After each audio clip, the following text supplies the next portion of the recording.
Le mystère de la résurrection est lié au pardon des péchés.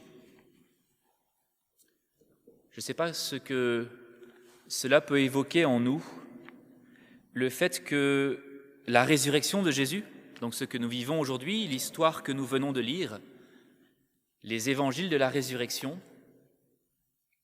sont liés au pardon des péchés.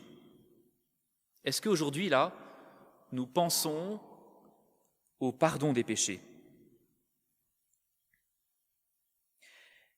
Souvent, nous y pensons le vendredi saint, évidemment, mais il faut reconnaître qu'on a du mal à y penser encore le jour de Pâques et puis la semaine qui vient. Et pourtant, c'est sans doute la condition pour laquelle on pourrait recevoir la parole que Jésus dit en arrivant dans la maison aux disciples, « La paix soit avec vous ». Sans doute que si nous n'avons pas dans le cœur et dans la tête ce pardon des péchés, peut-être que nous ne recevrons pas cette paix qu'il veut nous donner. Si on veut comprendre le mystère de la résurrection, il faut comprendre que c'est une résurrection, c'est-à-dire que c'est un mouvement et donc qui implique un passage. La résurrection, c'est Jésus qui se lève, qui se relève, mais pas de n'importe où, qui se relève d'entre les morts. Ce qui veut dire que dans la résurrection même, dans le mystère que nous sommes en train de vivre et de célébrer, il y a le problème de la mort, le paradoxe de la mort, la blessure de la mort. Ce n'est pas pour rien que Jésus montre ses blessures. Il montre ses mains et son côté. Et il le fait 2 fois, puisqu'il le fait d'abord pour les disciples, pour les 10 disciples, et puis ensuite pour Thomas. Et il insiste avec Thomas, puisqu'il lui demande de mettre la main dedans. Nous devons vivre la résurrection sans perdre l'arrière-fond de ce qui s'est passé du jeudi saint, vendredi saint, samedi saint jusqu'au dimanche. Nous ne pouvons pas vivre ce qui se passe dans la résurrection, nous ne pouvons pas faire la rencontre avec Jésus ressuscité si nous n'avons pas dans le cœur et dans la tête présent ce qui s'est passé juste avant. Parce que sinon, ça n'a pas de sens. Alors, qu'est-ce qui nous permet de le montrer, ça ? Déjà, dans la deuxième lecture, vous avez entendu plutôt que Jean insiste. Celui-là, il est venu par l'eau et par le sang. Et puis il dit, pas simplement l'eau, mais l'eau et le sang. Il insiste donc sur le sang, comme si on aurait pu oublier qu'il venait par l'eau et par le sang et qu'on aurait pu penser peut-être qu'il venait que par l'eau. Venir par l'eau, c'est quoi ? L'eau, c'est l'eau du baptême, c'est cette eau qui purifie et qui pardonne mes péchés. Donc quand je reçois l'eau du baptême, mes péchés sont pardonnés et ça y est, c'est bon, je recommence à zéro, tout est blanc et puis tout va bien. Je suis innocent, il n'y a plus de problème. Ça, c'est une manière de voir la miséricorde. Le pardon de Dieu nous tombe dessus comme de l'eau qui tombe et ça nous lave et puis c'est fini. Il n'y a plus de péché et c'est bien.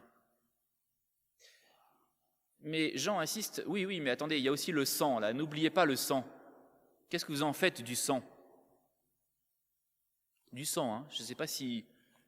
Bon, nous, alors dans la liturgie, on est habitué, le sang, maintenant c'est devenu un symbole. Et alors quand on dit symbole, ça veut dire un espèce de machin complètement perché, là, qui veut dire quelque chose de lointain, mais alors...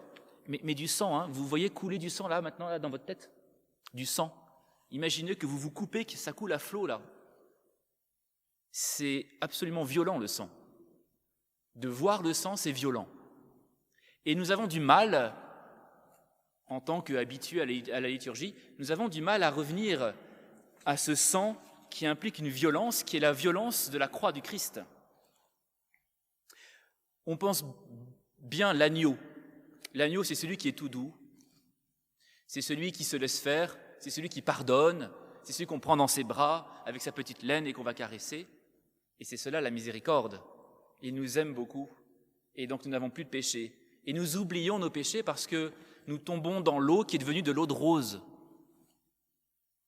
Mais l'agneau, c'est l'agneau qui est égorgé.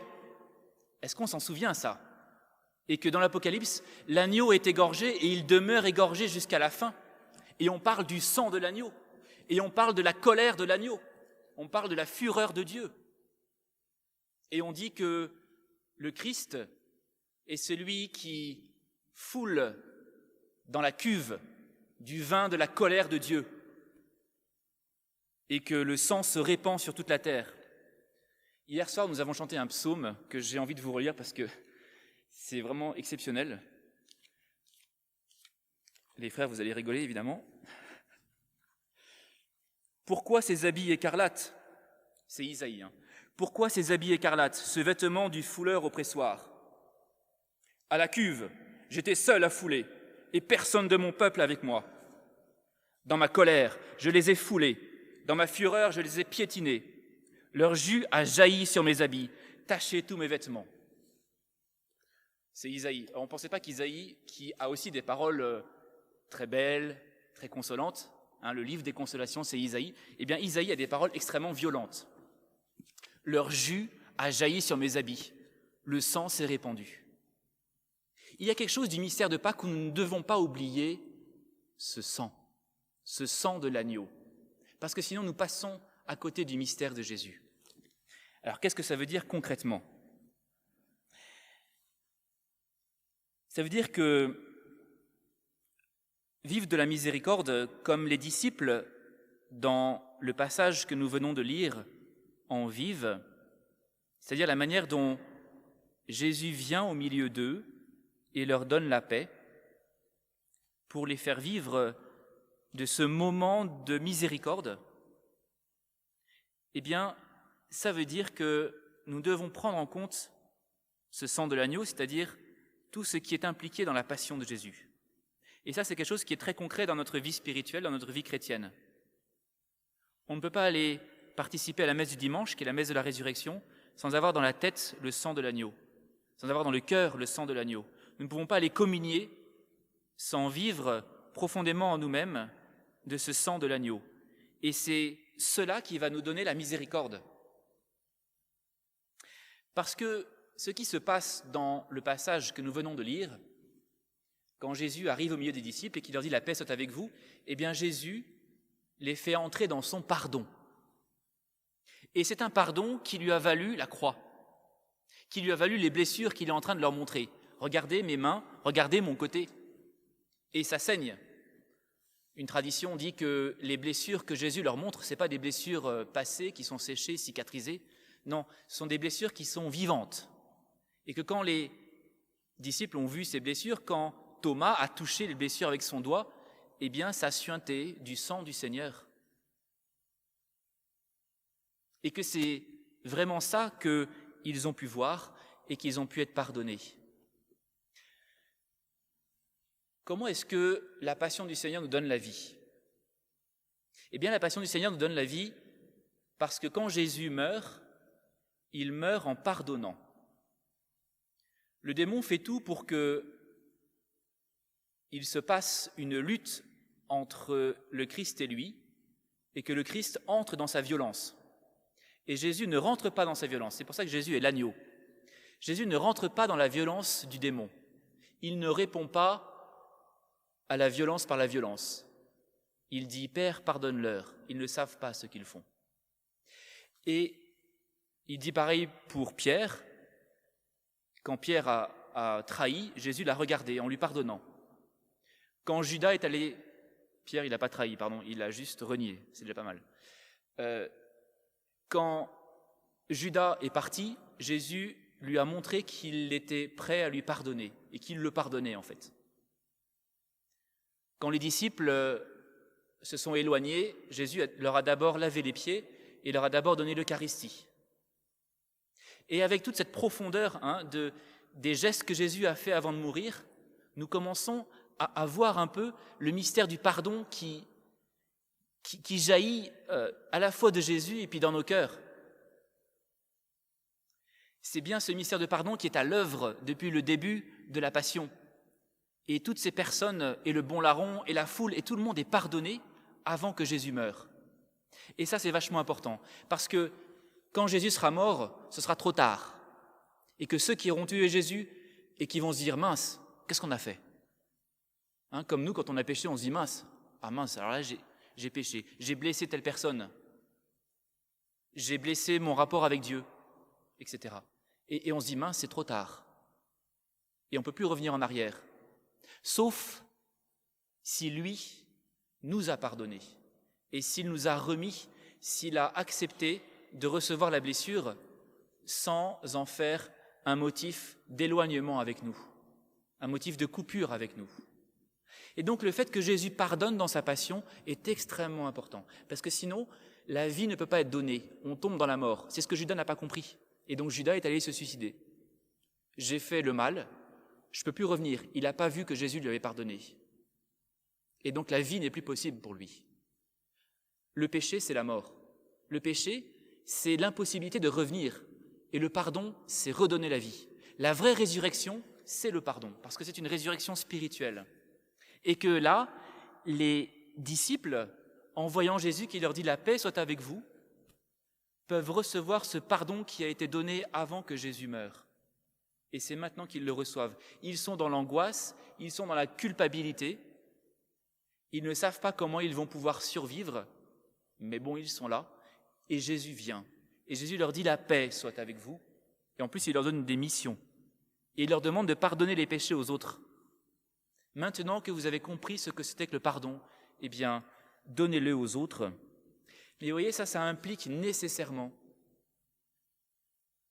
d'avoir la conscience du péché. Je ne peux pas être pardonné, je ne peux pas recevoir la miséricorde si le péché n'a aucune prise sur moi. Si pour moi le péché, c'est pas grave, c'est pardonnable. Il y a de l'eau qui vient pardonner, il y a de l'eau de rose qui vient laver tout ça, il n'y a pas de problème. Non, le péché conduit à la mort. Conduit à la mort, à ma mort, conduit à la mort de l'autre, conduit à la mort du Christ. Et si notre conscience est un tout petit peu fine, si nous avons un tout petit peu pris le temps de rentrer à l'intérieur de notre conscience pour y chercher le bien, eh bien le péché est insupportable, c'est insupportable. Et seul le pardon de Jésus peut redonner la vie. C'est pour ça que ceux qui ont l'impression que le péché c'est pas grave, eh bien ils vivent à l'extérieur d'eux-mêmes. Et du coup ils blessent beaucoup de monde, et ils se blessent eux-mêmes, et ils blessent leur rapport au Christ. Alors nous devons, comme Thomas, toucher du doigt les blessures de l'agneau, les blessures de Jésus. Nous devons nous rendre compte devant Jésus à quel point notre péché conduit à sa mort pour pouvoir recevoir son regard, recevoir son sourire, recevoir son pardon. Et à ce moment-là, la joie pourra nous être donnée. Mais oui, c'est une joie qui, du coup, sera une joie grave, profonde, parce que c'est une joie qui aura conscience du fait que, oui, le péché nous a abîmés, le péché a abîmé Jésus, mais que l'amour de Jésus est plus fort, que le pardon de Jésus est plus fort. C'est en nous rendant compte de ces deux aspects, cet aspect de notre péché et de sa conséquence, de tout cet aspect difficile du péché, qui parfois nous écrase, et puis de l'autre côté, ce pardon, cet amour, cette résurrection qui redonne la vie. Et c'est en insistant des deux côtés que progressivement la tension se fait de plus en plus forte, mais que du coup, cette tension devient un désir de pouvoir être avec Dieu, un désir de pouvoir aimer plus, un désir de pouvoir aimer Dieu. Et à ce moment-là, la miséricorde de Dieu peut nous transformer. Alors aujourd'hui, regardons bien, c'est aussi sur le tableau, il y a du rouge et du blanc parce qu'il y a de l'eau et du sang. Donc n'oublions pas aujourd'hui le sang de Jésus.